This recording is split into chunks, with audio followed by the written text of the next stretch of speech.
আসসালামু আলাইকুম, আমি ডক্টর আনোয়ার। আজকে তোমাদের সাথে আমার second class about viva oriented environmental হেলথের উপরে। আজকে এনভায়রনমেন্টাল হেলথের আজকে যে টপিকগুলো আমি মানে বলার ট্রাই করব সেটা হচ্ছে যে আমাদের এয়ার ভেন্টিলেশন, হ্যাঁ, এবং এর সাথে হচ্ছে গ্রিন হাউস গ্যাস, সাথে থাকবে হচ্ছে যে লাইট নয়েজ এশন। ওকে, যতটুকু কভার করা যায় আমি ট্রাই করব যেন সবগুলা টপিক যেন কভার করতে পারি। আহ শুরুতে যেটা হচ্ছে, যেহেতু ভাইবা ওরিয়েন্টেড ক্লাস, এখানে তোমাদের আমি গত ক্লাসেও বলেছিলাম যে তিন টাইপের কোশ্চেন থাকে, কিছু রিকল কোশ্চেন থাকে, কিছু অ্যানালাইটিক্যাল কোশ্চেন থাকে, এবং কিছু হচ্ছে যে প্রবলেম বেসড কোশ্চেন থাকে। এবং এই এক একটা টপিকের হয়তো কোশ্চেন গুলো এক একজন টিচার এক এক রকম করে হয়তো তোমাদেরকে ধরতে পারে, বাট আলটিমেটলি অ্যান্সারটা কিন্তু হবে সেম। ঠিক আছে, তাহলে আমাদের টপিকটা যদি আমাদের ভালো জানা থাকে, সেটা দিকে আমাকে ফোকাস করতে হবে বেশি। ওকে, তো শুরুতে আমি যেটা বলবো সেটা হচ্ছে যে আমাদের এআর থেকে যে কোশ্চেন গুলা আমার ভাইবার জন্য বেশি ইম্পর্টেন্ট, এবং অ্যাজ ওয়েল অ্যাজ কিছু কিছু কোশ্চেন হয়তো রিটার্নও আসবে, তো সেগুলো নিয়ে একটু ডিসকাস করি। প্রথমে যেটা করতে হবে যে আমাদের এয়ার এর কম্পোজিশন, হ্যাঁ, কম্পোজিশন অফ দি এয়ার, এটা আমাদের জানতে হবে। ঠিক আছে, তাহলে আমাদের এয়ার কম্পোজিশনের জন্য যে যে কম্পোজিশনটা রয়েছে সেটা আমাকে জানতে হবে, কি কি কম্পোজিশন কি কি রয়েছে। তাহলে এটা হচ্ছে যে মিক্সচার অফ গ্যাসেস, হ্যাঁ, যে গ্যাস গুলা দিয়ে আমার এয়ারটা তৈরি হচ্ছে, সেটার মধ্যে প্রিডমিনেন্টলি আমার থাকবে নাইট্রোজেন। ওকে, নাইট্রোজেন কত পার্সেন্ট থাকবে? প্রায় 78.09% থাকবে হচ্ছে যে আমার নাইট্রোজেন থাকবে। এরপরে থাকবে আমার অক্সিজেন থাকবে 20.05%, এবং এরপরে থাকবে হচ্ছে যে আর্গন থাকতে পারে 0.93%, এবং কার্বন ডাই অক্সাইড 0.03%।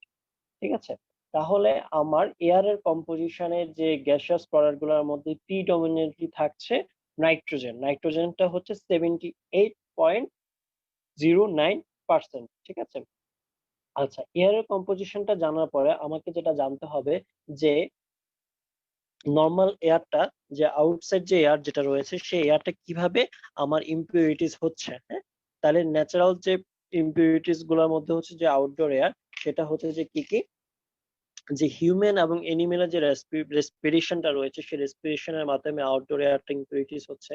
তারপরে আমার যে ফুয়েল কম্বাসনের মাধ্যমে হচ্ছে, ট্রাফিক বা ইন্ডাস্ট্রিয়াল যে গ্যাসিয়াস প্রসেসের মাধ্যমে, সেই প্রসেসের মাধ্যমে হচ্ছে যে আমার এয়ারটা, আউটসাইড এয়ারটা পলিউটেড হচ্ছে। এবং আরো বলতে পারো যে decomposition of the organic matter ডিকম্পোজিশনের মাধ্যমেও আমার এয়ারটা পলিউটেড হচ্ছে। ঠিক আছে, ইম্পিউরিটিস হচ্ছে। তাহলে এই যে আউটসাইড এয়ারটা নর্মাল ফেনোমেননের মাধ্যমে কন্টিনিউয়াসলি কনস্ট্যান্টলি সেটা কিন্তু আবার পিউরিফিকেশন হচ্ছে। সেই মেথড গুলো হচ্ছে কি কি হতে পারে? একটা হচ্ছে যে ন্যাচারাল প্রসেস, উইন্ড, হ্যাঁ, বাতাসের মাধ্যমে আমার যে যে পলিউটেন্ট গুলা রয়েছে, সেই পলিউটেন্ট গুলা রিমুভ হয়ে যাচ্ছে, সুইফট হয়ে যাচ্ছে। ঠিক আছে, তারপরে হতে পারে রেইন, যেটা হচ্ছে যে গ্যাসিয়াস অথবা সাসপেন্ডেড যে পলিউটেন্ট গুলা রয়েছে সেগুলোকে আমরা রিমুভ করতে পারি। তারপর হচ্ছে প্ল্যান্টের মাধ্যমে যে কার্বন ডাই অক্সাইডের পরিমাণটা কমাতে পারি, অক্সিজেনের পরিমাণটা আমরা বাড়তে বাড়াইতে পারি। এবং আরেকটা পয়েন্ট যেটা, সেটা হচ্ছে যে সানলাইট। ঠিক আছে, যেটা কিনা হচ্ছে যে অর্গানিজম গুলাকে কিল করছে। তাহলে আমি আউটসাইড এয়ারটা কনস্ট্যান্টলি এরকম ন্যাচারাল ফেনোমেননের মাধ্যমে সেটা পিউরিফিকেশন হচ্ছে। ঠিক আছে, ওকে। এখন তোমাদেরকে যেটা বলবো, যে কোশ্চেনটা তোমাদেরকে বলবো সেটা হচ্ছে যে একটা আমার অকুপাইড রুমে এয়ারের কি কি চেঞ্জ হতে পারে। ঠিক আছে, হ্যাঁ, অকুপাইড রুমে এয়ারের কি কি চেঞ্জ হতে পারে সেটা তোমাদেরকে বলছি। এটা খুব একটা ইম্পর্টেন্ট তোমাদের কোশ্চেন, যেটা হচ্ছে যে তোমাদের রিটেন বলো, ভাইবা বলো, এটা ইনভেরিয়েবলি সবাইকে এটা ধরতে পারে যে এয়ারের কি চেঞ্জ হয় একটা অকুপাইড রুমে। তাহলে এখানে তিন ধরনের চেঞ্জ হবে। কি কি চেঞ্জ হবে? ফিজিক্যাল চেঞ্জ, কেমিক্যাল চেঞ্জ, এবং হচ্ছে বায়োলজিক্যাল চেঞ্জ। ওকে, তাহলে ফিজিক্যাল চেঞ্জের মধ্যে কি কি ধরনের চেঞ্জ হবে? চার রকমের চেঞ্জ হতে পারে। যেটা হচ্ছে যে আমার ইনডোর যে টেম্পারেচারটা রয়েছে, সেই টেম্পারেচারটা আমার ইনক্রিজড হবে। ঠিক আছে, বেড়ে যাবে। তাহলে আমার ইনডোর টেম্পারেচারটা বাড়বে কিসের জন্য? আমার যে বডি হিট রয়েছে, সেই বডি হিটটা বেড়ে যাওয়ার কারণে আমার ইনডোর টেম্পারেচারটা রেজ করবে। ঠিক আছে, বডি থেকে যে হিটটা বের হয়, সেই হিট বাড়ার কারণে আমার ইনডোর টেম্পারেচারটা রেজ হচ্ছে। ওকে, সেকেন্ড যেটা হতে পারে রিলেটিভ হিউমিডিটির পরিমাণটা বাড়বে। রিলেটিভ হিউমিডিটির পরিমাণটা যখন বাড়বে, এটা কেন বাড়বে? এটা হচ্ছে যখন আমার স্কিন এবং লাং থেকে যে ময়েশ্চারটা যেটা সেটা হচ্ছে যে ইভাপোরেশন হচ্ছে, যার কারণে আমার রিলেটিভ হিউমিডিটির পরিমাণটা বাড়বে। অকুপাইড রুমে যদি ক্রাউডেড থাকে, তাহলে সেখান থেকে আমার এয়ার মুভমেন্ট যেটা থাকবে সেটা আমার রিডিউস থাকবে, ঠিক আছে? হ্যাঁ, এয়ার মুভমেন্টটা কমে যাবে ডিউ টু ক্রাউডিং, হ্যাঁ, ক্রাউডিং এর জন্য। এবং আলটিমেটলি যেটা হবে যে আমাদের পারস্পিরেশন এবং হচ্ছে ব্যাড ওরাল হাইজিন যদি থাকে বা আমার ডার্টি ক্লথ থাকে, তাহলে সেগুলো থেকে একটা আনপ্লিজেন্ট অর্ডার বা স্মেল রিলিজ হবে। তাহলে এই যে চেঞ্জ গুলো হয় সেই চেঞ্জ গুলো হচ্ছে আমার ফিজিক্যাল চেঞ্জ। ওকে, সেকেন্ড যেটা থাকবে সেটা হচ্ছে আমার কেমিক্যাল চেঞ্জ। ওকে, তাহলে কেমিক্যাল চেঞ্জের মধ্যে কি কি থাকবে? যে হিউম্যান মেটাবলিক প্রসেসের কারণে আমার কার্বন ডাই অক্সাইডের লেভেলটা বেড়ে যাবে এবং অক্সিজেনের লেভেলটা কমে যাবে, ঠিক আছে? তাহলে এটা হচ্ছে আমার কেমিক্যাল চেঞ্জ। এবং লাস্ট ওয়ান যেটা সেটা হচ্ছে বায়োলজিক্যাল চেঞ্জ। বায়োলজিক্যাল চেঞ্জটা হবে যে যে এক্সহেলড এয়ারটা, যে এয়ারটা আমরা ছেড়ে দিচ্ছি, সেই এয়ারের সাথে কিছু মাইক্রো অর্গানিজম থাকে এবং তার সাথে কিছু প্যাথোজেনিক মাইক্রো অর্গানিজম থাকতে পারে। তাহলে এই প্যাথোজেনিক মাইক্রো অর্গানিজম গুলো তখন কি করে, যে ড্রপলেট ইনফেকশনের মাধ্যমে ডিজিজটা, রেসপিরেটরি ইলনেসটা ক্রিয়েট করতে পারে। তারপরে এই যে ভিসিয়েটেড এয়ার বা পলিউটেড এয়ারটা যেটা থাকবে, পলিউটেড এয়ারের অ্যানাদার নেম হচ্ছে ভিসিয়েটেড এয়ার, ঠিক আছে? দূষিত বায়ু। এই দূষিত বায়ু যখন থাকে তখন আমাকে কি করবে, একটা সাফোকেশন ফিল দিবে, একটা ডিসকমফোর্ট ফিল দিবে, যার কারণে আমি তখন কমপ্লেইন করবো যে আমার হেডেক হচ্ছে, আমি কনসেন্ট্রেশন দিতে পারছি না, ঠিক আছে? তাহলে এই ধরনের কমপ্লেইন গুলা তখন করবে। তাহলে এই এই প্রবলেম গুলা, যে এই চেঞ্জ গুলা হচ্ছে আমার বায়োলজিক্যাল চেঞ্জ।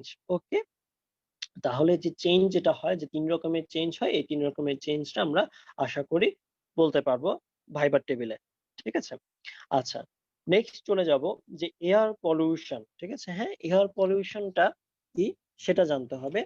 এয়ার পলিউশনটা জানার আগে তাহলে এখানে ২ টা টার্ম চলে আসবে। একটা টার্ম হচ্ছে এয়ার পলিউশন এবং আরেকটা হচ্ছে এয়ার পলিউটেন্ট, ঠিক আছে? হ্যাঁ, তাহলে পলিউটেন্টটা হচ্ছে সাবস্টেন্স, যে সাবস্টেন্সটা দিয়ে আমার এয়ারটা পলিউটেড হচ্ছে, তাহলে সেটাকে বলবো হচ্ছে এয়ার পলিউশন। তাহলে এয়ার পলিউশনটা কি?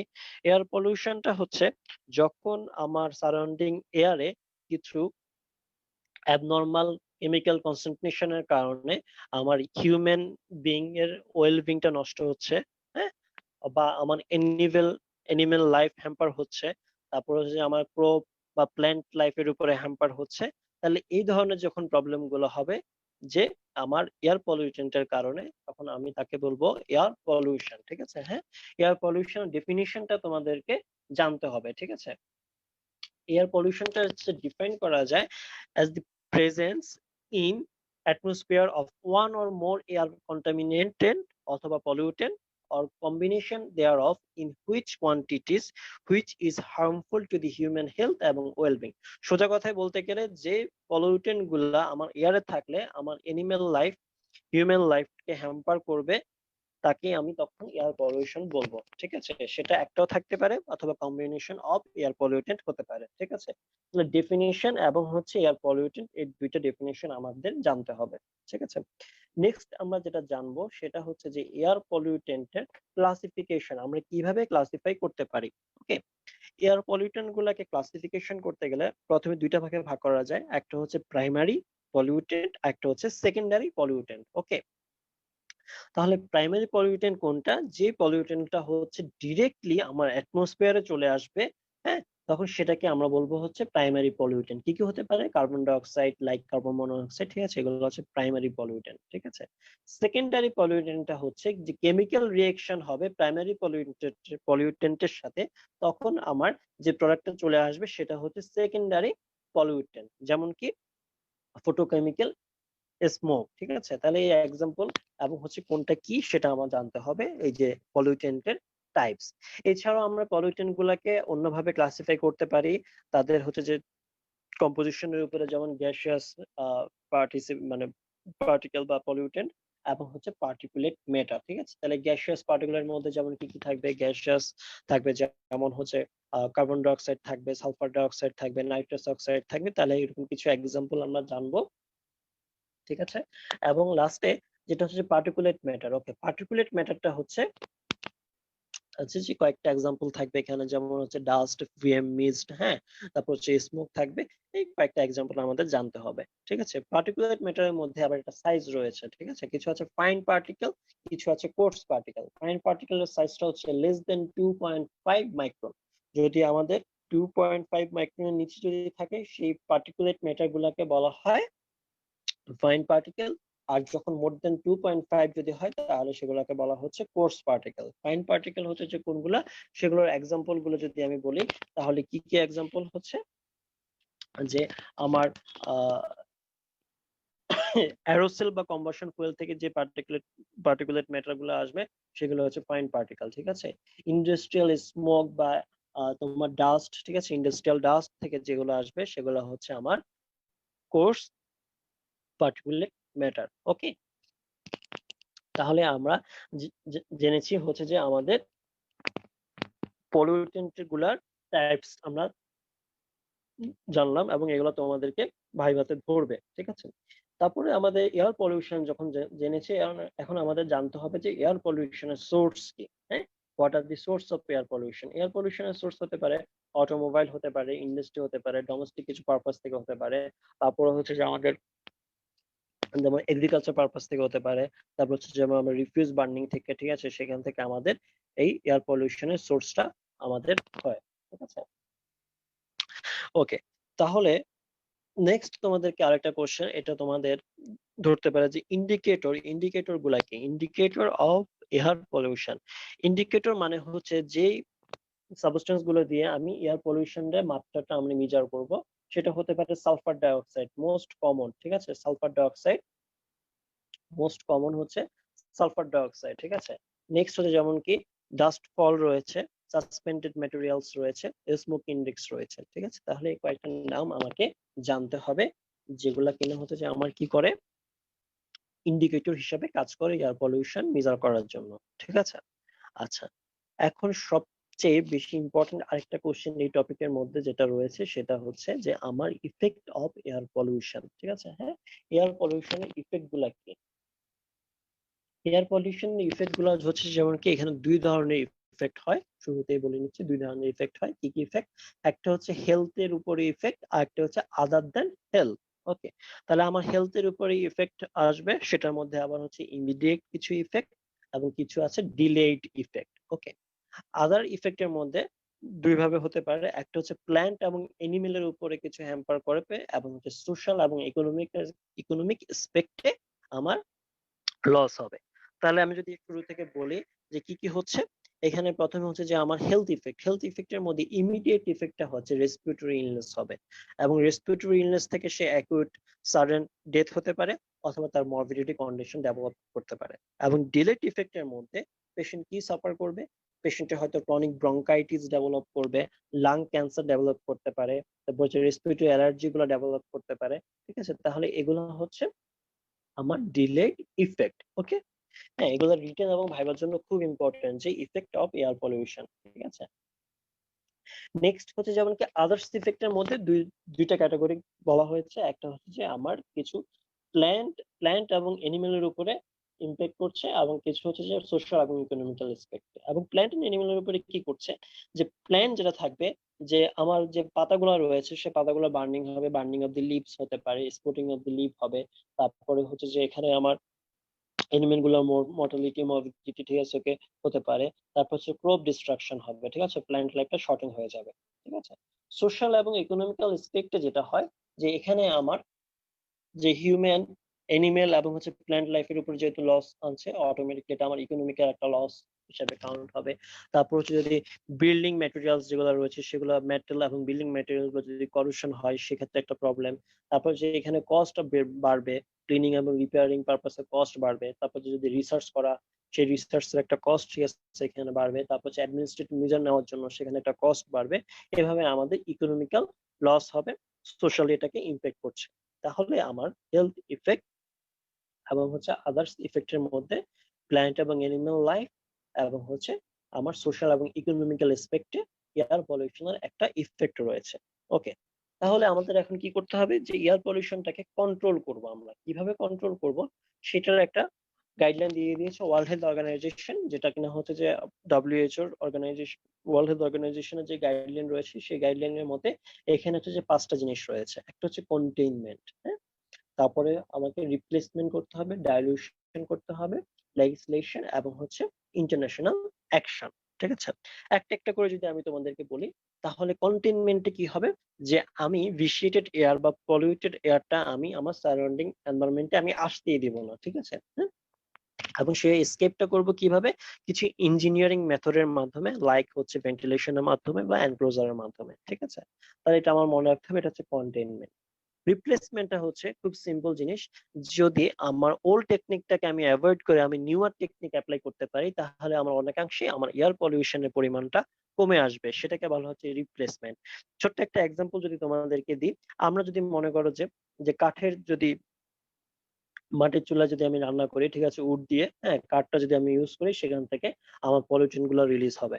সুতরাং আমি যদি এর এগেনস্টে যদি আমি গ্যাস দিয়ে রান্না করি, তাহলে আমার এয়ার পলিউশনের পরিমাণটা কমে যাচ্ছে। এভাবে যে টেকনিক যেটা যেটা কিনা হচ্ছে রিপ্লেসমেন্ট হচ্ছে, যে নিউয়ার টেকনিক দিয়ে ওল্ড টেকনিকটাকে রিপ্লেস করছে, তাহলে সেটা হচ্ছে রিপ্লেসমেন্ট। ওকে, থার্ড ওয়ান যেটা, সেটা হচ্ছে ডাইলিউশন। ঠিক আছে, তাহলে আমার এয়ার পলিউশনটাকে ডাইলিউট করতে হবে। সেই ডাইলিউশন জন্য আমাকে কি করতে হবে, প্ল্যান্টেশন, ঠিক আছে, বনায়ন করতে হবে, ট্রি প্ল্যান্টেশন করতে হবে। ঠিক আছে, একটা গ্রিন বেল্ট আমি ক্রিয়েট করব, কিসের কিসের মাঝখানে, একটা হচ্ছে যে ইন্ডাস্ট্রিয়াল এরিয়া এবং হচ্ছে রেসিডেন্সিয়াল এরিয়ার মাঝখানে আমি একটা গ্রিন বেল্ট এস্টাবলিশ করব, এবং হচ্ছে যে প্ল্যান্টেশনটা আমি এখানে আমি করব, যার কারণে হচ্ছে যে আমার কার্বন ডাই অক্সাইডের পরিমাণটা কি হবে, ট্রি প্ল্যান্টেশন করার কারণে আমার কার্বন ডাই অক্সাইডের পরিমাণটা কমে যাবে, অক্সিজেনের পরিমাণটা বাড়বে। ঠিক আছে,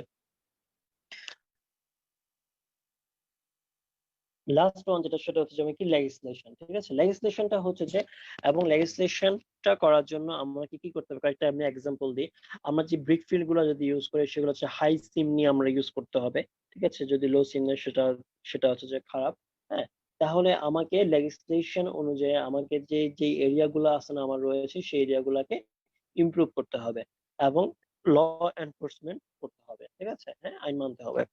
লাস্ট ওয়ান যেটা, সেটা হচ্ছে যে ন্যাশনাল বা ইন্টারন্যাশনাল অ্যাকশন। সেটা হচ্ছে যে আমার ওয়ার্ল্ড হেলথ অর্গানাইজেশন আমার বিভিন্ন নেটওয়ার্কিং ল্যাবরেটরিজ এর মাধ্যমে এয়ার পলিউশন স্টাডি করে এবং হচ্ছে তার মনিটরিং করে। ঠিক আছে, তাহলে এই ইন্টারন্যাশনাল অ্যাকশনের মাধ্যমে আমি এয়ার পলিউশনটাকে কন্ট্রোল করতে পারবো। ঠিক আছে, তাহলে এই টোটাল হচ্ছে আমার এয়ার এবং এয়ার পলিউশন থেকে আমার যে কয়টা কোশ্চেন আমাকে পড়তে হবে।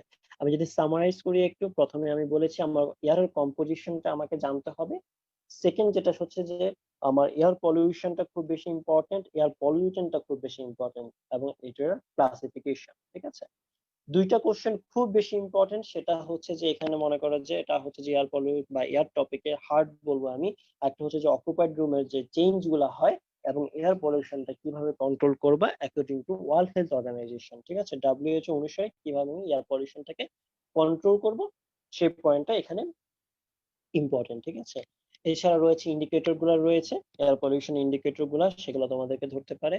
এবং ন্যাচারাল যে আউটডোর এয়ারটা, যেটা কন্টিনিউয়াসলি কিভাবে পিউরিফিকেশন হচ্ছে, যেই চারটা নাম বলেছি সেই চারটা নাম তোমাদেরকে ধরতে পারে। ঠিক আছে, এখন চলে যাব আমি আরেকটা টপিক, সেটা হচ্ছে যে ছোট্ট একটা টপিক, জাস্ট দুটা কথা বলবো, সেটা হচ্ছে হিউমিডিটি। ঠিক আছে, তাহলে হিউমিডিটিটা হচ্ছে কি, হিউমিডিটিটা হচ্ছে যে একটা moisture, amount of moisture which air can hold depends upon it's temperature. ঠিক আছে, টেম্পারেচার উপর ডিপেন্ড করে যে পরিমাণ ময়েশ্চারটাকে এয়ার ধরে রাখছে, সেটাকে বলা হচ্ছে হিউমিডিটি। হিউমিডিটি দুই রকমের রয়েছে, একটা হচ্ছে অ্যাবসোলিউট হিউমিডিটি আর একটা হচ্ছে রিলেটিভ হিউমিডিটি। ঠিক আছে, শুধু মনে রাখো এখানে রিলেটিভ হিউমিডিটি যদি লেস দেন 35 হয়, সেটা আমাদের জন্য ডিসকমফোর্ট। মোর দেন যদি 65% হয়, সেটা আমাদের জন্য ডিসকমফোর্ট ক্রিয়েট করে। তাহলে আমার হিউমিডিটি পরিমাণটা যদি আমার 35 থেকে 65 এর মধ্যে যদি হয়, তাহলে সেটা হচ্ছে যে একটা কমফোর্টেবল জোন আমার জন্য অ্যাপ্লিকেবল। ঠিক আছে, তাহলে এখানে আমি হিউমিডিটি থেকে আর কিছু বলবো না।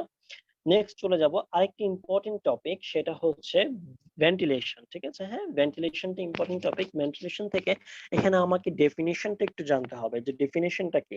ওকে, ডেফিনিশনটা হচ্ছে যে একটা সায়েন্স, যে সায়েন্সের মাধ্যমে আমি অ্যাটমসফিয়ারের যে কন্ডিশনটা রয়েছে, সেই কন্ডিশনটাকে আমি মেনটেন করব।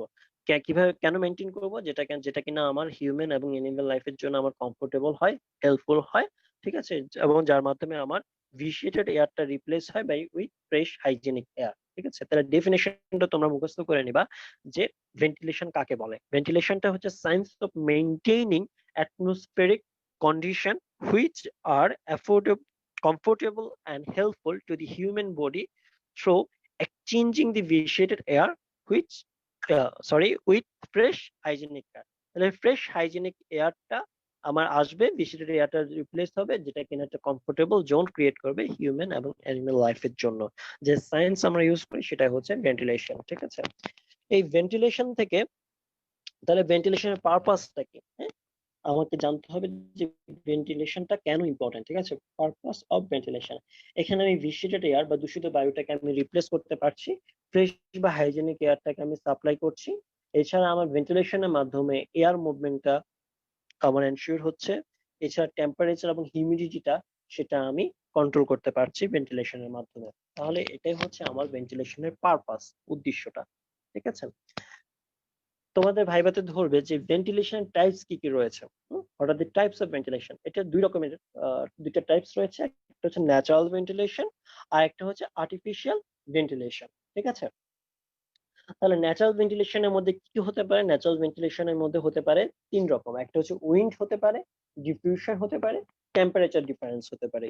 ঠিক আছে, এই যে ন্যাচারাল ভেন্টিলেশনের মধ্যে উইন্ডের আন্ডারে আবার তিনটা রকম ভেন্টিলেশন রয়েছে। একটা হচ্ছে পারকুলেশন, ক্রস ভেন্টিলেশন এবং হচ্ছে তোমার অ্যাসপিরেশন। ঠিক আছে, আপনি যতগুলো নাম বলেছি নামগুলো মনে রাখবে, এবং এখান থেকে আরেকটা কোশ্চেন তোমাদেরকে করবে যে what do mean by cross ventilation. Cross ভেন্টিলেশনটা বলতে কি বুঝায়? ঠিক আছে, হয়তো যে রুমে তোমার পরীক্ষা হচ্ছে সেই রুমেই তোমাকে জিজ্ঞেস করতে পারে যে এখানে কি কি টাইপের ভেন্টিলেশন রয়েছে।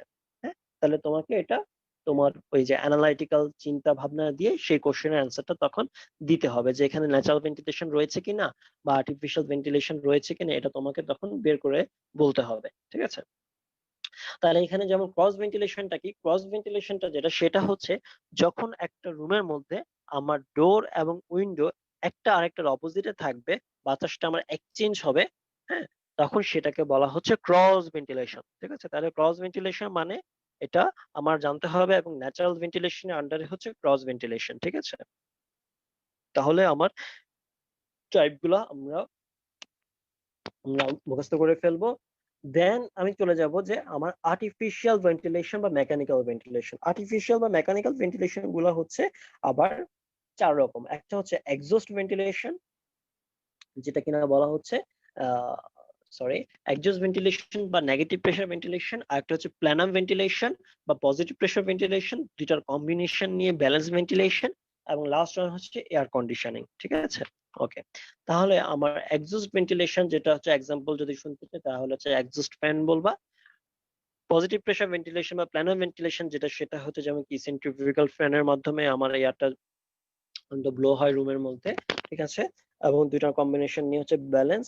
এবং লাস্ট ওয়ান যেটা সেটা হচ্ছে এয়ার কন্ডিশনিং। এয়ার কন্ডিশনিংটা ইম্পর্টেন্ট। এয়ার কন্ডিশনিংটা আমাকে কি কি কাজ করছে? এয়ার কন্ডিশনিংটা আমাকে তিনটা কাজ করছে। একটা হচ্ছে আমার নর্মাল যে এয়ার মুভমেন্টটা সেটা সে ম্যানেজ করতে পারছে, এবং আরেকটা ফাংশনের মধ্যে হচ্ছে যে টেম্পারেচারটা কন্ট্রোল সে করতে পারছে, এবং হিউমিডিটিটা সে কন্ট্রোল করতে পারছে।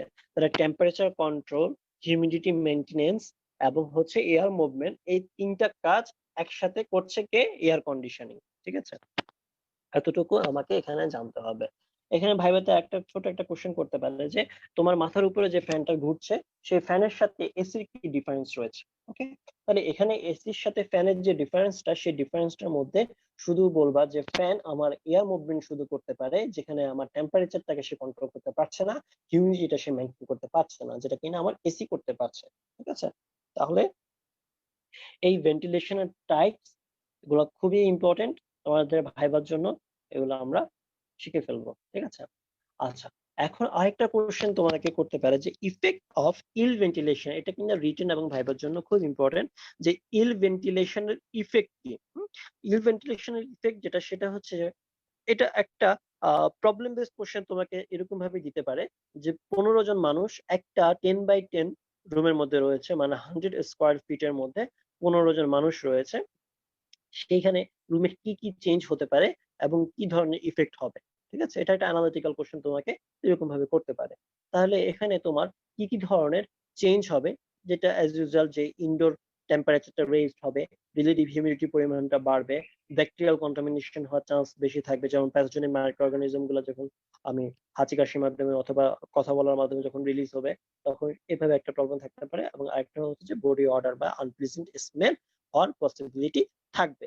তাহলে এই ধরনের চেঞ্জ গুলো হবে ইল ভেন্টিলেটেড রুমে, এবং এই ফ্যাক্টর গুলো তখন তোমার কাছে কিছু কমপ্লেন তোমরা করবা। সেই কমপ্লেন গুলো হতে পারে যে তুমি মনোযোগী হতে পারছো না, মনোযোগ দিতে পারছো না, ঠিক আছে, ইনএবিলিটি টু কনসেন্ট্রেট, তোমার মাথা ঘুরাচ্ছে, ড্রাউজিনেস, হ্যাঁ, ফ্যাটিক লাগছে, অ্যাটিটিউড লাগছে, ঠিক আছে, হ্যাঁ, তারপর হচ্ছে যে তোমার ডিপ্রেশন তোমার হওয়ার চান্স থাকবে, তোমার মাথা ব্যথা করবে। তাহলে এই প্রবলেম গুলা হচ্ছে আমার ইল ভেন্টিলেশনের ইফেক্ট। ওকে, তাহলে এটা আমাদের রিটেন বলো ভাইবা বলো খুবই ইম্পর্টেন্ট যে একটা ইল ভেন্টিলেটেড রুমে কি কি ধরনের ইফেক্ট হতে পারে। ঠিক আছে, আমি যে কোশ্চেনটা তোমাকে করেছি যেটা হচ্ছে প্রবলেম বেস কোশ্চেন হিসেবে তোমাকে বলতে পারে যে এরকম একটা সিনারি দিয়ে এটাতে কি কি ধরনের চেঞ্জ হতে পারে। ঠিক আছে, ওকে, নেক্সট এখন আমার চলে যাব আমি green house gas, global warming এবং গ্রিন হাউস গ্যাসের ইফেক্ট কি এবং এটা কিভাবে আমরা প্রিভেন্ট করব। এটা খুবই সহজ, যে গ্রিন হাউস গ্যাস গুলার নাম, এই চারটা নাম আমাকে জানতে হবে। গ্রিন হাউস গ্যাস গুলার চারটা নাম আমাকে জানতেই হবে, যে নামগুলো হচ্ছে কি কি হতে পারে। একটা হচ্ছে কার্বন ডাই অক্সাইড পার্সেন্টেজ সহকারে 49%, তারপরে আমি বলবো মিথেন 19%, সিএফসি ক্লোরোফ্লোরোকার্বন 14%, এবং হচ্ছে আমার নাইট্রাস অক্সাইড 6%। তাহলে চারটা গ্রিন হাউস গ্যাসের নাম আমাকে মনে রাখতে হবে। তোমাকে জিজ্ঞেস করবে যে গ্রিন হাউস গ্যাস গুলার এক্সাম্পল দাও। ঠিক আছে, এটা এমসিকিউ তো ইম্পর্টেন্ট, যে গ্রিন হাউস গ্যাস গুলা এটা এমসিকিউ তে চলে আসতে পারে ট্রু অর ফলস হিসাবে। তো সেক্ষেত্রে আমাকে কোনো কনফিউশন থাকবে না এখানে। এখানে হচ্ছে কার্বন ডাই অক্সাইড থাকবে, মিথেন থাকবে, সিএফসি থাকবে, নাইট্রাস অক্সাইড থাকবে। ওকে, এখন গ্রিন হাউস গ্যাস গুলার জানার পরে এগুলোর সোর্স কি, সেই সোর্সটা আমাদের জানা থাকা লাগবে। কেন? কারণ গ্রিন হাউস গ্যাস গুলা কি প্রিভেন্ট করার জন্য আমাকে সোর্স গুলা অবশ্যই আমার জানা থাকা লাগবে। তাহলে আমার সোর্স গুলো হচ্ছে যেমন কি হতে পারে, অটোমোবাইল হতে পারে, ইন্ডাস্ট্রি হতে পারে, তারপরে হতে পারে সিএফসি যেটা কোথায় পাওয়া যায়, ফ্রিজে পাওয়া যাচ্ছে, তারপর চ্যারোসেলের মধ্যে পাওয়া যাচ্ছে, অথবা তোমার এয়ার কুলারে পাওয়া যাবে। তারপরে হতে পারে যেমন কি কম্বাসশন অফ দি ফুয়েল, হ্যাঁ, তারপর হচ্ছে ফসিল ফুয়েল হিসেবে আমার মিথেন গ্যাস চলে আসবে। তাহলে এই যে সোর্স গুলো, সেই সোর্স গুলো আমরা জানবো। কেন জানবো? এগুলোকে আমার প্রিভেন্ট করতে হবে। গ্রিন হাউস গ্যাস গুলাকে প্রিভেন্ট করার জন্য সোর্স গুলাকে আমার জানা থাকা দরকার, যে কোন কোন সোর্স থেকে আমার গ্যাস গুলো চলে আসছে। ওকে, সেকেন্ড যেটা ইম্পর্টেন্ট তোমাদের জন্য কোশ্চেন, যেটা হচ্ছে এই যে গ্রিন হাউস গ্যাস গুলা এগুলো কি ইফেক্ট করছে। মনে রাখবা খুব সহজ ভাবে তিনটে ইফেক্ট করছে এখানে। প্রথম যে ইফেক্টটা সেটা হচ্ছে যে গ্রিন হাউস গ্যাসগুলোর মাধ্যমে সান হিটটাকে ইনক্রিজ করছে, যার কারণে গ্লোবাল যে টেম্পারেচারটা রয়েছে সেই গ্লোবাল টেম্পারেচারটা রেজড হচ্ছে, আলটিমেটলি যেটাকে বলা হচ্ছে গ্লোবাল ওয়ার্মিং। ওকে, তাহলে আমার গ্রিন হাউস গ্যাসের কারণে সান হিটটা যখন বেড়ে যাচ্ছে তখন আমার গ্লোবাল টেম্পারেচারটা রেজড হচ্ছে, যার কারণে কি হচ্ছে, আমার গ্লোবাল ওয়ার্মিংটা হচ্ছে। তাহলে এটা একটা ইফেক্ট, যে গ্রিন হাউস গ্যাসের কারণে গ্লোবাল গ্লোবাল ওয়ার্মিং হয়। সেকেন্ড যে ইফেক্টটা সেটা হচ্ছে যে ওজোন লেয়ার যেটা রয়েছে, কার্বন ডাই অক্সাইড বলো, তারপরে হচ্ছে তোমার নাইট্রাস অক্সাইড বলো, সিএফসি এর কারণে সে ওজোন লেয়ারটা পাতলা হয়ে যাচ্ছে, থিন হয়ে যাচ্ছে। ঠিক আছে, আস্তে আস্তে তখন কি হয়, স্ট্রাটোস্ফেরিক ওজোন লেয়ার যেটা রয়েছে সেটা ডিস্ট্রাকশন হতে থাকে, আল্ট্রাভায়োলেট রেডিয়েশনের যে এক্সপোজারটা যেটা সেটা বেশি হয়, এবং যার কারণে আমার স্কিন ক্যান্সার হতে পারে, ক্যাটারাক্ট হতে পারে। তাহলে গ্রিন হাউস গ্যাসের ইফেক্ট হিসাবে আমি এই কয়টাই তোমাদেরকে বলবো পড়ার জন্য। প্রথম যেটা হয় সেটা হচ্ছে গ্লোবাল ওয়ার্মিং, ওজোন লেয়ারটা থিন হয়ে যাচ্ছে, এবং হচ্ছে স্ট্রাটোস্ফেরিক ওজোন লেয়ারটা ডিস্ট্রাকশন হয়ে আল্ট্রাভায়োলেট রেডিয়েশনের কারণে আমার কিছু প্রবলেম হচ্ছে, লাইক স্কিন ক্যান্সার এবং হচ্ছে ক্যাটারাক্ট। ওকে, এখন আরেকটা কোশ্চেন তোমার এখানে চলে আসবে, যে গ্লোবাল ওয়ার্মিং এর কারণে তাহলে আমাদের কি প্রবলেম হচ্ছে। ঠিক আছে, তাহলে গ্লোবাল ওয়ার্মিং, এই যে গ্লোবাল টেম্পারেচারটা যে বেড়ে যাচ্ছে, যার কারণে আমার কি কি হয়, পোলার রিজনে যে আইস যেটা রয়েছে সেটা মেল্টিং হয়ে যাচ্ছে, ঠিক আছে, গলা শুরু হয়ে যাচ্ছে। তারপরে হচ্ছে তোমার এখানে সি ওয়াটার লেভেলটা, ঠিক আছে, সেটা আস্তে আস্তে আস্তে রেইজ হয়ে যাচ্ছে, বেড়ে যাচ্ছে। ঠিক আছে, যখন সি ওয়াটার লেভেলটা বেড়ে যাচ্ছে তখন হচ্ছে যে ন্যাচারাল যে ডিজাস্টার লাইক ফ্লাড, সাইক্লোন, ঠিক আছে, এগুলোর পরিমাণটা বেড়ে যাচ্ছে, এবং হচ্ছে তোমার আশেপাশের যে এরিয়াটুকু রয়েছে, ল্যান্ডটুকু রয়েছে, যে ল্যান্ডগুলাতে আমার ক্রপ প্রোডাকশন হচ্ছে বা এগ্রিকালচার পারপাসে আমার ইউজেবল করা যায়, সেগুলোতে তখন আমার স্যালাইনিটির পরিমাণটা বেড়ে যাচ্ছে এবং আলটিমেটলি সেখানে কোনো ধরনের প্রোডাকশন হচ্ছে না। ঠিক আছে? তাহলে আমাকে তাহলে আমাকে এগুলা হচ্ছে যে আমার গ্লোবাল ওয়ার্মিং এর ইফেক্ট। ঠিক আছে? হুম?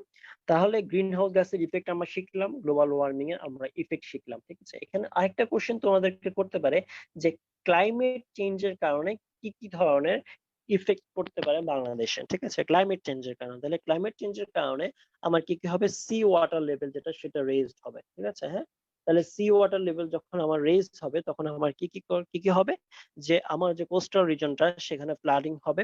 যদি ফ্লাড হয়ে থাকে তাহলে সেখানে আমার পপুলেশন ডিসপ্লেসমেন্ট হবে, পপুলেশন এক জায়গা থেকে অন্য জায়গায় শিফট হবে, এবং সেক্ষেত্রে আমার ওয়াটার বর্ন কিছু ডিজিজ হবে লাইক কলেরা, টাইফয়েড, প্যারাটাইফয়েড। ঠিক আছে? হ্যাঁ, কিছু স্কিন ডিজিজ হওয়ার পসিবিলিটি থাকবে। তাহলে সি ওয়াটার মানে সি ওয়াটার লেভেলটা যখন বেড়ে যাবে তার কনসিকুয়েন্স হিসাবে আমার কিছু প্রবলেম ক্রিয়েট হবে। তারপরে আমার যখন সি ওয়াটারটা লেভেল বেড়ে যাচ্ছে, আমার আশেপাশে যে ল্যান্ডটুকু রয়েছে আবারও সেখানে স্যালাইনিটির পরিমাণটা বেড়ে যাবে, লবণাক্তের পরিমাণটা বেড়ে গেলে তখন আমার কি হবে, যে এগ্রিকালচার পারপাসে আমার যে ইউজেবল করার ল্যান্ড গুলো সেগুলো আছে না, আর ইউজ করা পসিবল হবে না। আলটিমেটলি সেখান থেকে প্রোডাকশন হবে, মেল নিউট্রিশনটা হতে পারে। ঠিক আছে? কিছু ভেক্টর বর্ন ডিজিজের ট্রান্সমিশনটা বাড়বে, তাহলে এই প্রবলেম গুলো হবে। এবং ক্লাইমেট চেঞ্জের কারণে আমার হিট ওয়েভের পরিমাণটা যখন ফ্রিকোয়েন্সিটা রেজড হবে তখন আমাকে কি কি প্রবলেম হবে, আমার ডিহাইড্রেশন হবে, তারপর হচ্ছে হিট স্ট্রোক হবে।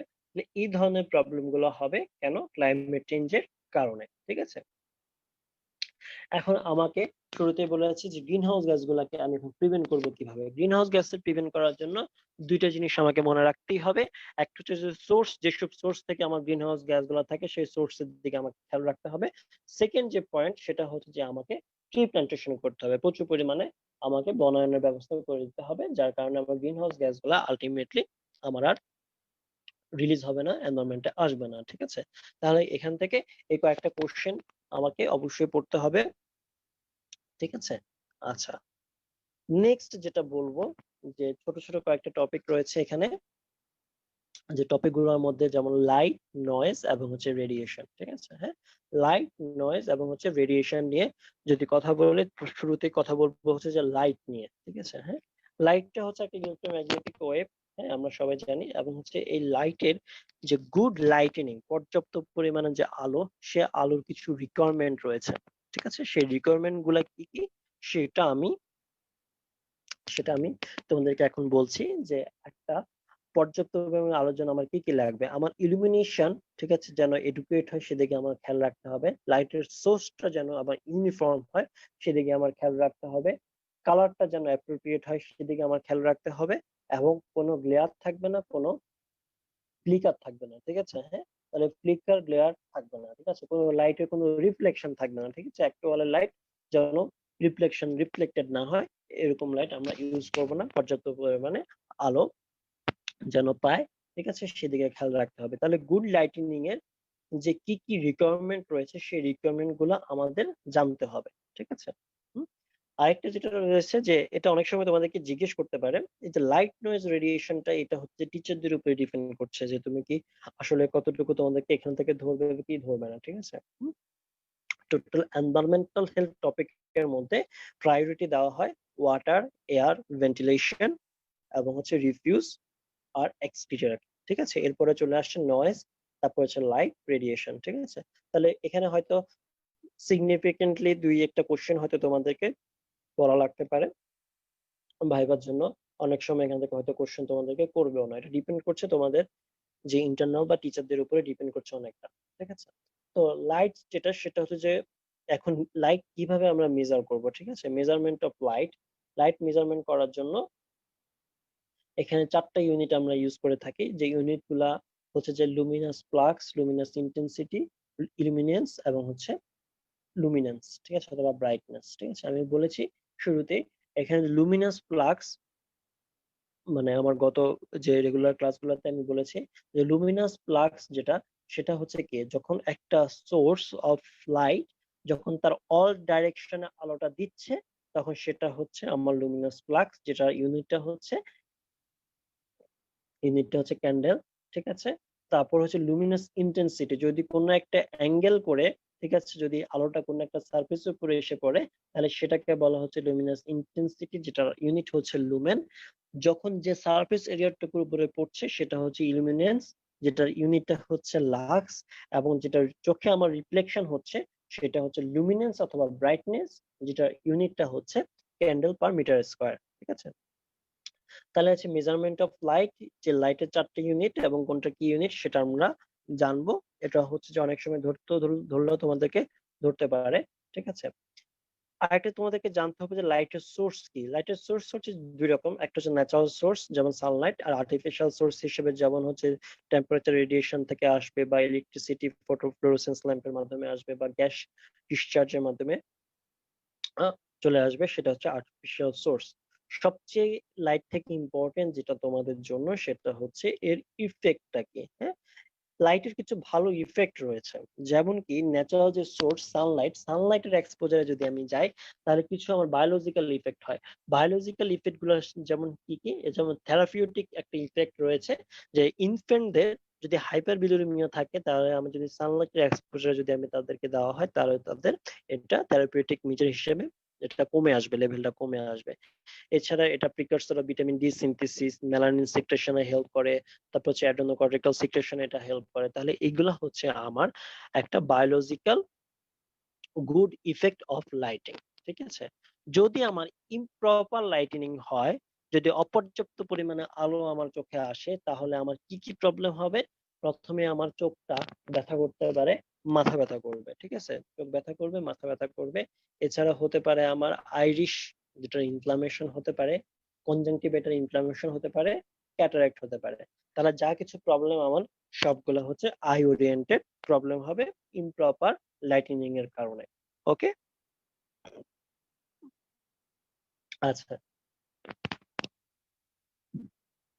আরেকটা টপিক হচ্ছে যে নয়েজ। হ্যাঁ, নয়েজটা কি, নয়েজ থেকে মোটামুটি যতটুকুই আছে না কেন সবকিছু লাগবে। প্রথমে যেটা লাগবে নয়েজ ডিফাইন করো, হ্যাঁ, ডেফিনিশন অফ নয়েজ। নয়েজটাকে ডিফাইন করার জন্য হচ্ছে রং সাউন্ড এট রং প্লেস এট রং টাইম। হ্যাঁ, রং sound at wrong place at wrong time, সেটা হচ্ছে নয়েজের ডেফিনেশন। দেন আমাকে জিজ্ঞেস করতে পারে যে নয়েজের সোর্স গুলা কি কি, কোথায় কোথায় আমরা নয়েজটা আমরা পাবো। এটা খুবই সিম্পল, যেমন বাসাবাড়ির কথা যদি আমি চিন্তা করি তাহলে যদি আমি লাউড স্পিকার যদি আমি, সেখান থেকে নয়েজের একটা সোর্স হতে পারে। তারপরে আমি টেলিভিশন রেডিও যদি আমি উচ্চ স্বরে যদি আসে না আমি সাউন্ড দিয়ে যদি শুনি সেক্ষেত্রে একটা নয়েজের সোর্স হতে পারে। ঠিক আছে, তারপরে যদি বাইরে যদি আমি বলি তাহলে হচ্ছে ট্রাফিকে একটা নয়েজের সোর্স হবে। তারপর হচ্ছে তোমার এয়ারক্রাফটের একটা নয়েজ হতে পারে, অটোমোবাইলের নয়েজ হতে পারে। তাহলে এগুলো সবগুলো হচ্ছে আমার নয়েজের সোর্স। এখান থেকে আরেকটা ইম্পর্টেন্ট কোশ্চেন তোমাদেরকে পড়বে, যেটা হচ্ছে যে ইম্পর্টেন্ট দুইটা প্রপার্টিজ রয়েছে রিগার্ডিং নয়েজ। সেই দুইটা প্রপার্টি কি, একটা হচ্ছে লাউডনেস আর একটা হচ্ছে ফ্রিকোয়েন্সি। লাউডনেসটাকে আমরা মেজার করি ডেসিবল দিয়ে, যেটা নর্মাল অ্যাকসেপ্টেন্স লেভেল হচ্ছে 85 ডেসিবল। ঠিক আছে, 85 ডেসিবল হচ্ছে এটা হচ্ছে নর্মাল আপার লিমিট। আর আমার যেটা হচ্ছে যে ফ্রিকোয়েন্সি সেটা হচ্ছে যে হার্টজ দিয়ে করা হয়, যেটা নর্মাল লিমিট হচ্ছে 20 থেকে 20,000 হার্টজ। 20 হার্টজে যদি নিচে হয় তাহলে ইনফ্রাঅডিবল, যেটা আমরা শুনতে পাই না। আর 20,000 এর উপরে যদি হয় তাহলে সেটাকে বলা হচ্ছে আল্ট্রাসনিক, সেটাও আমরা হিউম্যান বিং হিসেবে শুনতে পারি না। ঠিক আছে, তাহলে এটা হচ্ছে দুটি ইম্পর্টেন্ট প্রপার্টিজ রিগার্ডিং আমার নয়েজ। ওকে, এখন তোমাকে লাউডনেস থেকে যে কোশ্চেন গুলো করতে পারে, এখানে কয়েকটা রেঞ্জ তোমরা দেখবা যে তোমাদের লিভিং রুমে কতটুকু হবে, বেডরুমে কতটুকু হবে, লাইব্রেরিতে কতটুকু হবে। ঠিক আছে, হ্যাঁ, তারপর হচ্ছে এয়ারক্রাফট যখন উড়ে যাচ্ছে তখন ঠিক আছে কতটুকু ডেসিবেলের নয়েজ ক্রিয়েট করছে। এই লেভেল গুলো তোমরা শিখে নিবে, এটা অনেক সময় তোমাদেরকে এক্সটার্নালরা এসে ধরতে পারে। ঠিক আছে, এখন যেটা বলবো তোমাদেরকে, ইফেক্ট অফ নয়েজ। এটা আরেকটা খুব ইম্পর্টেন্ট কোশ্চেন বোথ রিটেন এবং ভাইবা, যে নয়েজের ইফেক্টটা কি। ইফেক্ট হচ্ছে যেমন কি দুই ধরনের ইফেক্ট হবে এখানে, একটা হচ্ছে অডিটরি ইফেক্ট আর একটা হচ্ছে নন অডিটরি ইফেক্ট। যেহেতু নয়েজ অডিটরি ইফেক্টের মধ্যে আবার কি কি হতে পারে, যেমন অডিটরি ফ্যাটিক হয়ে যেতে পারে, যেমন 85 ডেসিবেলের উপরে 90 ডেসিবেলের এক্সপোজার যদি সে থাকে তাহলে সে কানে একটা ডিসকমফোর্ট ফিল করবে। ঠিক আছে, অডিটরি ফ্যাটিক। তারপরে যেটা হতে পারে ডেফনেস। ঠিক আছে, ডেফনেসটা হবে কখন, যখন তার কন্টিনিউয়াস 100 ডেসিবেলের এক্সপোজারে যদি তার এক্সপোজার হয়, ঠিক আছে, সাউন্ডের, তাহলে সেই ক্ষেত্রে তার পার্মানেন্ট হিয়ারিং লস হতে পারে, ঠিক আছে। আরেকটা হতে পারে যে sudden rupture of tympanic membrane হয়ে তার ডেফনেস হবে, এবং সাডেন রাপচারটা হবে কখন, যখন 160 ডেসিবেলে নয়েজটা যদি হয়, তাহলে তার কি হবে, তোমার ডেফনেস হবে, ঠিক আছে। তাহলে এগুলো হচ্ছে অডিটরি ইফেক্ট, ঠিক আছে, হ্যাঁ, অডিটরি ফ্যাটিক এবং হচ্ছে ডেফনেস।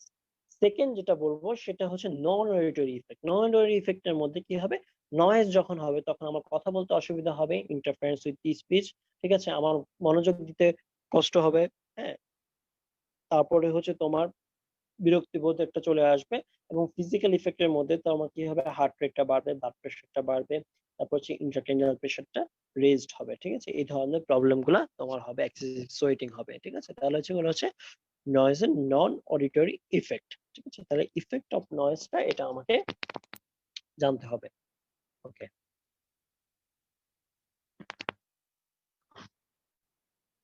তারপরে যেটা বলবো সেটা হচ্ছে যে নয়েজটাকে কিভাবে আমরা এখন কন্ট্রোল করব, হ্যাঁ।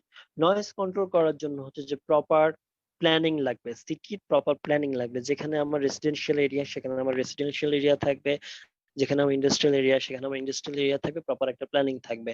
তারপর হচ্ছে বাইরে থেকে সাউন্ডটা যেন বিল্ডিং এর ভিতরে যদি না ঢুকে, সেক্ষেত্রে আমার ইনসুলেটর হিসাবে আমি ইউজ করব।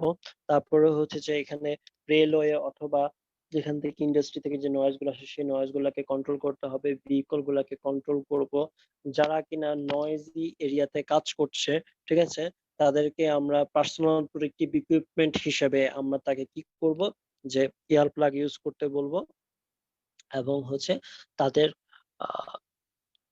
রেগুলারলি চেক আপের ব্যবস্থা করব আমরা। সাথে হচ্ছে যে আমার লেজিসলেশন এবং ল এনফোর্সমেন্টের ব্যবস্থা করতে হবে, এবং আলটিমেটলি নয়েজ কিভাবে কন্ট্রোল করা যায় সেই রিগার্ডিং তাদেরকে এডুকেশন প্রোভাইড করতে হবে। তাহলে এভাবে আমরা নয়েজটাকে কন্ট্রোল করতে পারবো, ঠিক আছে।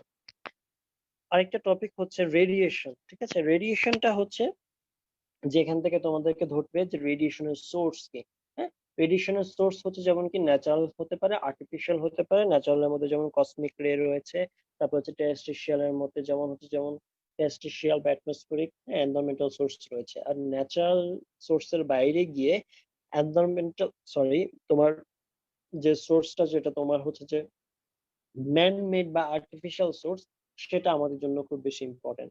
এবং তোমরা মনে রাখবা লার্জেস্ট রেডিয়েশনের সোর্স হচ্ছে মেডিকেল এবং ডেন্টাল এক্সরে, ঠিক আছে। যে মেডিকেল এবং ডেন্টাল এক্সরে রয়েছে সেখান থেকে আমার রেডিয়েশনের সোর্স হিসেবে ম্যানমেডটা বেশি কাউন্টেবল। এবং এখানে তোমার কারা কারা ইনভলভ থাকে, যে মেডিকেল এবং ডেন্টাল এক্সরের সাথে তোমার ইনভলভমেন্ট থাকে হচ্ছে যে পেশেন্টের একটা ইনভলভমেন্ট রয়েছে, রেডিওলজিস্ট যারা তাদের একটা ইনভলভমেন্ট থাকে, তারা রিস্ক গ্রুপ হিসেবে থাকে। এবং আরেকটা থাকে যারা হচ্ছে রেডিওলজিক্যাল টেকনোলজিস্ট যারা রয়েছে, তাদের রিস্ক গ্রুপে ধরা হয়, ঠিক আছে। তাহলে এগুলো হচ্ছে আমার ম্যানমেড এর মধ্যে মেডিকেল এবং ডেন্টাল এক্সরে। এছাড়া হতে পারে রেডিও অ্যাক্টিভ আইসোটোপ, হতে পারে radio active fall out, like nuclear এক্সপ্লোশনের মাধ্যমে হবে। হোম অ্যাপ্লায়েন্সেও কিছু জিনিস রয়েছে লাইক টেলিভিশন, টিভি সেট, হ্যাঁ। তাহলে সোর্স অফ রেডিয়েশন, সেই সোর্সের রেডিয়েশনের সোর্স কি সেটা আমরা আমরা জানবো। তারপরে রেডিয়েশনটা টাইপস আমাদের জানতে হবে। দুই ধরনের টাইপস রয়েছে, একটা হচ্ছে আয়োনাইজিং রেডিয়েশন, একটা হচ্ছে নন আয়োনাইজিং রেডিয়েশন। আয়োনাইজিং রেডিয়েশন যেটা সেটা হচ্ছে স্কিনকে পেনিট্রেট করতে পারে এবং বডি টিস্যুর মধ্যে ডিপোজিট থাকতে পারে, লাইক এক্স-রে এবং হচ্ছে গাম্মা রে, ঠিক আছে। আর আর যেটা কিনা হচ্ছে নন আয়োনাইজিং, সেটা হচ্ছে যে কখনো এটা পেনিট্রেট করতে বা ডিপোজিশন করতে পারে না বডি টিস্যুর মধ্যে, ঠিক আছে। তাহলে নেক্সট আমাকে জানতে হবে যে রেডিয়েশনটাকে মেজার করার জন্য কি কি ইউনিট রয়েছে।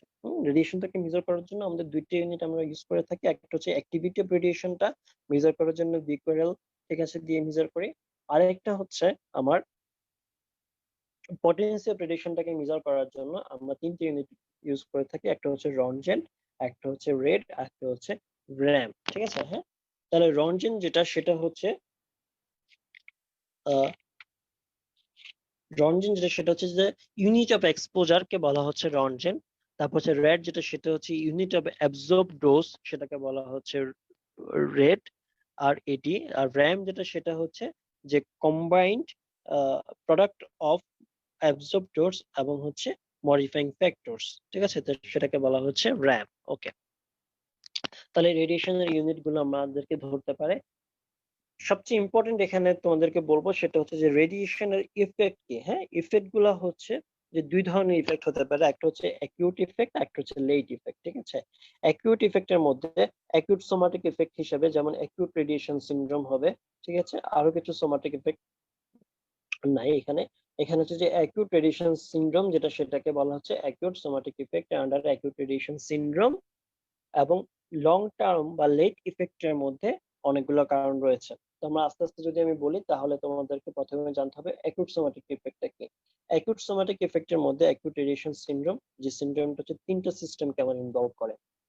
Central nervous system, GI tract syndrome, এবং হচ্ছে আমার বোন ম্যারো, ঠিক আছে, বোন ম্যারো সিনড্রোম। ওকে, সেন্ট্রাল নার্ভাস সিস্টেমকে যখন রেডিয়েশনের কারণে ইনভলভমেন্ট হয় তখন আমার প্রবলেম গুলো হয়, ইন্ট্রাকুলার প্রেশারটা বেড়ে যায়, আমার হেডেক হবে, তারপর হচ্ছে প্যাপিলিডিমা হবে, নশিয়া হয়, ভমিটিং হয়, ঠিক আছে, এটা আমার মনে রাখতে হবে।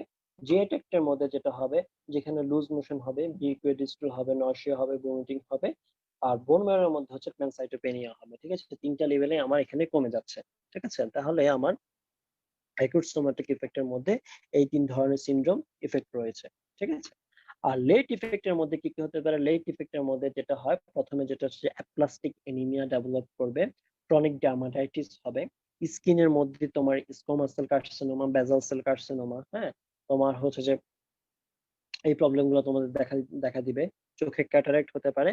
এবং লেট ইফেক্টের আন্ডারে জেনেটিক কিছু প্রবলেম হবে। জেনেটিক প্রবলেম গুলোর মধ্যে কি কি ধরনের প্রবলেম হতে পারে? ক্রোমোজোমাল মিউটেশন হবে, তারপর হচ্ছে স্টেরিলিটি ডেভেলপ করতে পারে, এবং হচ্ছে যে প্রিনেটাল কিছু অ্যাবনর্মালিটিস দেখা দিতে পারে। তাহলে রেডিয়েশনের ইফেক্ট হিসাবে এগুলাকে আমাদের জানতে হবে। যখন আমি রেডিয়েশনের ইফেক্ট, এখন আমাকে কি করতে হবে? রেডিয়েশনটাকে তুমি কিভাবে প্রিভেন্ট করবা? রেডিয়েশন প্রিভেন্ট করার জন্য এখানে যে যে মেথড গুলো রয়েছে, দুই ধরনের মেথড। একটা হচ্ছে যেমন কি অ্যাডমিনিস্ট্রেটিভ মেজার্স, একটা হচ্ছে ইঞ্জিনিয়ারিং মেজার্স, ঠিক আছে। ইঞ্জিনিয়ারিং মেজার্স হিসেবে আমাকে এক্সরে ইনজেকশন করতে হবে সেফ ওয়েতে। তারপর হচ্ছে আমাকে আননেসেসারি কোনো আমি এক্সামিনেশন প্রোভাইড করব না ইন কেস অফ চিলড্রেন এবং হচ্ছে প্রেগনেন্ট মহিলাদের ক্ষেত্রে, যে কোনো রেডিয়েশনের যেন এক্সপোজার না হয় সেদিকে আমি খেয়াল রাখবো, ঠিক আছে। ওকে, তারপরে হচ্ছে যে আমাকে আরো খেয়াল রাখতে হবে, ঠিক আছে, আরো খেয়াল রাখতে হবে যে improved leading for dose reduction, shield, distance এবং টাইম, ঠিক আছে।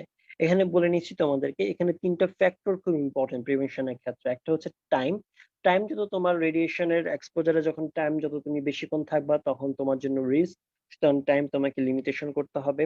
তারপর হচ্ছে তোমার ডিস্টেন্স, যদি তুমি যত কাছে থাকবা তোমার জন্য প্রবলেম, তোমাকে ডিস্টেন্স মেনটেন করতে হবে। এবং একটা হচ্ছে শিল্ডিং, ঠিক আছে, যদি তুমি লেড শিল্ড যদি তুমি ইউজ না করো, হ্যাঁ, তাহলে সেক্ষেত্রে তোমার প্রবলেম হবে। তাহলে এই তিনটা ফ্যাক্টর অবশ্যই আমাকে কনসিডার করতে হবে প্রিভেনশনের জন্য।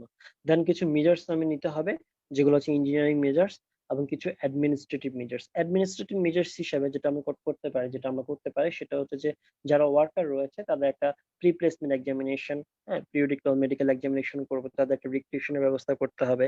তারপর হচ্ছে ওয়ার্ক টাস্ক প্ল্যানিং এবং ম্যানেজমেন্টটা ঠিক মতো হচ্ছে কিনা সেদিকে আমরা খেয়াল রাখবো, ঠিক আছে, হ্যাঁ। তারপর হচ্ছে যেমন কি স্টক হোল্ডার বা ট্রেনিং এর ব্যবস্থা করতে হবে, এবং ওয়ার্ক প্লেস ওয়ার্কার, তারপর হচ্ছে যেমন কি তাদেরকে কন্টিনিউয়াস মনিটরিং এবং সার্ভিলেন্সের আওতায় নিয়ে আসতে হবে, ঠিক আছে। এখানে ছোট আরেকটা কোশ্চেন তোমাদেরকে করতে পারে, যে ছোট একটা ডিভাইস রয়েছে, যে ডিভাইসের মাধ্যমে আমরা কিউমুলেটিভ রেডিও মানে রেডিয়েশনটা আমরা মেজার করতে পারি, সেই ডিভাইসটার নাম কি? সেই ডিভাইসটার নাম হচ্ছে ডোসিমিটার। সেই ডিভাইসটার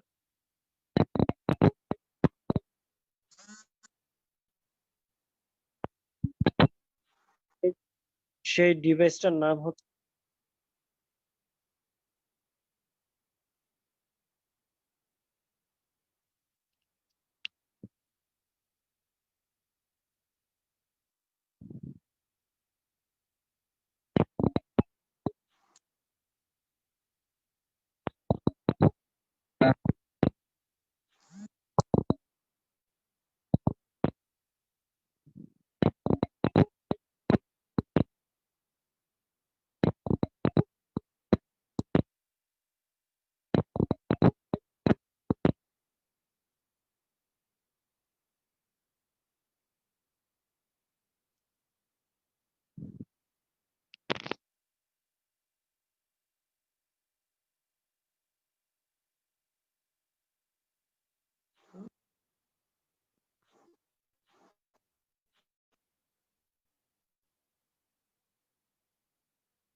সেই ডিভাইসটার নাম হচ্ছে ডোসিমিটার, ঠিক আছে? তাহলে ডোসিমিটার দিয়ে আমরা যেটা করব সেটা হচ্ছে যে আমরা কিউমুলেটিভ